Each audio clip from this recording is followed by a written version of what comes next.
Hello everybody, welcome to Out of Antulova, where we're walking our way through the Lord of the Rings a chapter at a time. Today, we're going through Chapter 7 in the House of Tom Bombadil. Let's get started. We ended the last chapter with the golden light all about the four hobbits. They stepped into Tom's house and are greeted with many candles burning in a long, low room. And here we get our first view of Goldberry. And I can't help but to quote this passage right out of the gate. In a chair at the far side of the room, facing the outer door, sat a woman. Her long yellow hair rippled down her shoulders. Her gown was green as young reeds, shot with silver like beads of dew, and her belt was of gold, shaped like a chain of flag lilies, set with the pale blue eyes of forget-me-nots. About her feet, in wide vessels of green and brown earthenware, white water lilies were floating, so that she seemed to be enthroned in the midst of a pool. Beautiful. As she welcomes the hobbits, they realize hers was the voice they heard singing when they were outside. As she names herself the River Daughter, she charges them with laughing and merriment, slides past them, closes the door, turns to face them, blocking the night out. She tells them to fear nothing, for they are in the house of Tom Bombadil. Of course, the hobbits are at a loss for words until Frodo surprises everyone, including himself, with a poem about Goldberry, which we'll look at more closely a little bit later. Goldberry is delighted by the verse and lets the hobbits finally sit down after their journey in the dark, telling them Tom will be in shortly as he's caring for the ponies, which I just realized they must have just dropped the reins and walked inside. Not the smartest thing ever. While they're waiting, Frodo questions Goldberry as to who Tom is. We get one of the biggest non-answers in the entire Legendarium from Goldberry. And we'll talk more about it as we talk about, who Tom is. It's a really, really big topic. Now, Tom finally comes in and is ready to eat. Goldberry, perhaps not quite as excitable as Tom, reminds him the guests may need to, freshen up a bit before diving into the meal. Tom leads the hobbits to another long, low room with mattresses and basins for washing. After they're washed up, the hobbits go back out and have a little snack before plying Tom with questions. Obviously, I'm lying. Tolkien says it thus. It was a long and merry meal. Though the hobbits ate as only famished hobbits can eat, there was no lack. The drink in their drinking bowls seemed to be clear, cold water, yet it went to their hearts like wine and set free their voices. The guests became suddenly aware that they were singing merrily, as if it was easier and more natural than talking. Once the hobbits are finally finished, Tom and Goldberry clean up, and Goldberry excuses herself to bed. Tom gets his quiet sitting interrupted by Frodo asking more questions as to why he was in the area. Tom gives a perfectly normal answer, which we'll dive into more later. But when Frodo asks about the Willow Man, Merry and Pippin vociferously ask to wait until morning, and Tom agrees. He sends them right to bed. Here the hobbits dreamed. 3 out of 4 anyway. Sam, bless Sam's heart. As far as he could remember, Sam slept through the night in deep content, if logs are contented. Tom wakes them all up in the morning while whistling, then claps when he sees them stirring. Not exactly subtle, but I guess that's not really Tom's bag. We get lots of landscape description, really giving us an idea of how idyllic this place is. Very restful. Tom encourages them to get ready before all the food is gone. Whether they take him seriously or not is a different question, but still they move quickly to get to breakfast. They eat alone as Tom and Goldberry just kind of herd around the house doing, I guess, chores. Tom comes after they finish up eating and explains it's Goldberry's washing day. Obviously. Tom sits in his chair and starts telling the hobbits stories. We'll get into more detail a little bit later. Tom tells them stories ranging from the tales of the forest, the battle in kingdoms from long ago, and back to strange lands and ancient starlight when only the elf sires were awake. It seemed to be nighttime already when Frodo finally spoke and asked Tom who he is. Tom gives a surprisingly short response, and then Goldberry is back inside. Tom is crying that they need food and drink. The hobbits eat, again, a ton, because hobbits. Goldberry sings songs for them, and they finally pepper Tom with questions. Tom seems to know Farmer Maggot, actually hold him in pretty high regard, which was, surprising for the other 4 hobbits, and learned that Gilder had let Tom know a bit about Frodo's plight. Tom finally asks to see the ring, and to everyone's surprise, except probably Tom's, Frodo pulls it out and gives it to him. After putting it on and not going invisible and doing an impressive illusion, not a trick for those Arrested Development fans, he gives the ring back to Frodo. Frodo is not really trusting the ring he got back is his, puts it on, starts to creep out the door. Merry sees his chair as empty, but Tom sees Frodo, calls him back.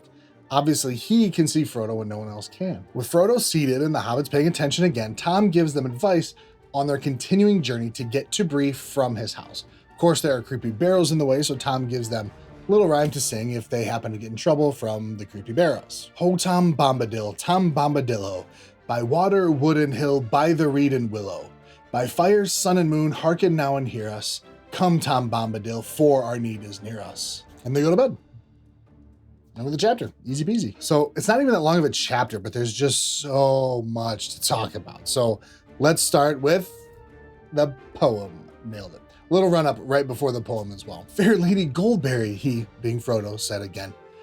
Now the joy that was hidden in the songs we heard is made plain to me. O slender as a willow wand, O clearer than clear water. O reed by the living pool, fair river daughter. O springtime and summertime and spring again after. O wind on the waterfall and the leaves' laughter. Again, Corey Olsen's talk will be linked below. So this is something a bit different. It's not Hobbit meter. It's actually Tom's meter, trochaic heptameter. It doesn't quite flow the same way as Tom's meter exactly, but unless I'm mistaken, it's the only time hobbits sing and it's not in iambic tetrameter, Hobbit meter. If anyone wants to check me on that, please comment below. This poem is just so fun. I feel it just roll off the tongue so easily. And as some people mentioned in Corey's talk, it's a little similar to how Gimli reacts to meeting Galadriel, but there's something different in it, I think. And Tolkien describes it in the previous paragraph before the poem. Fair Lady Goldberry, said Frodo at last, feeling his heart moved with the joy that he did not understand. He stood as he had at times stood enchanted by fair elven voices, but the spell that was now laid upon him was different. Less keen and lofty was the delight, but deeper and nearer to mortal heart. Marvelous, and yet not strange. There's a couple things to touch on here that I think are actually pretty important. First, Frodo was enchanted as he was at times when listening to elves speak, or, most likely sing. But it was less keen, less sharp, and not as lofty. This makes me think about kind of the nature of elves. We can see, looking through the Silmarillion and the history of Middle-earth, we learn that elves are tied to Arda, to Middle-earth. Their Fea, essentially their souls, never leave truly, they're bound. It's more nuanced than that, I know, but it serves a purpose for now. But while they're tied to Middle-earth, I would say they are of Middle-earth. This is where the next line hits harder. What Frodo is feeling deeper and nearer to mortal heart.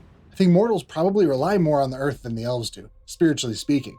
Goldberry is the river's daughter. She's basically a river nymph. She's a river spirit, and even though some hobbits don't quite like to deal with rivers, they need them. They need, rain, but they need the irrigation for the crops, things like that. Goldberry's part of the earth. That's why his feeling isn't strange. In a way, they've already partook of Goldberry's essence. Her presence, her spirit, is familiar in a way no elf could be. Just love that they come into contact with this river spirit. They're just so enamored with her, and she's just so sweet about it. Next, let's talk about the Hobbit's dream. Dreaming hobbits. Merry and Pippin both have, I kind of call them PTSD-like dreams. Pippin hears tapping and squeaking and kept thinking willow trees were trying to break into the house and get him, while Merry hears water trickling and was thinking the house will fill up and they would just all drown. Both wake from their dreams and go back to sleep, but kind of in slightly different ways. He, meaning Pippin, sat up and felt the soft pillows yield to his hands, and he lay down again, relieved. He seemed to hear the echo of words in his ears. Fear nothing. Have peace until the morning. Heed no nightly noises. Then he went to sleep again. And when Merry wakes, then he remembered where he was and lay down again. He seemed to hear, or remember hearing, nothing passes doors or windows save moonlight and starlight, and the wind off the hilltop. A little breath of sweet air moved the curtain. He breathed deep and fell asleep again. Now there's a couple important words to catch here. Pippin seemed to hear, and then Merry seemed or remembered to hear. These are those words that we seem to pass quite quickly while we're reading and don't really think about, but knowing Tolkien, they're very important. I think every time we see this echoed in the rest of the book, is magia at work. In this case, they seem to hear the words because they are hearing them, just not with their ears. It's the magic of the place, of Tom saying words to them again, but just bypassing the ears and going straight to the brain, straight to understanding. A more practical, magic-y way of thinking about it is Tom wove a ward around the house that does this sort of thing when guests wake up with, maybe elevated heart rate or something from a nightmare. At least that's kind of my take on it, how I'm internalizing it. Again, Sam's dream. As far as he can remember, Sam slept through the night in deep content, if logs are contented.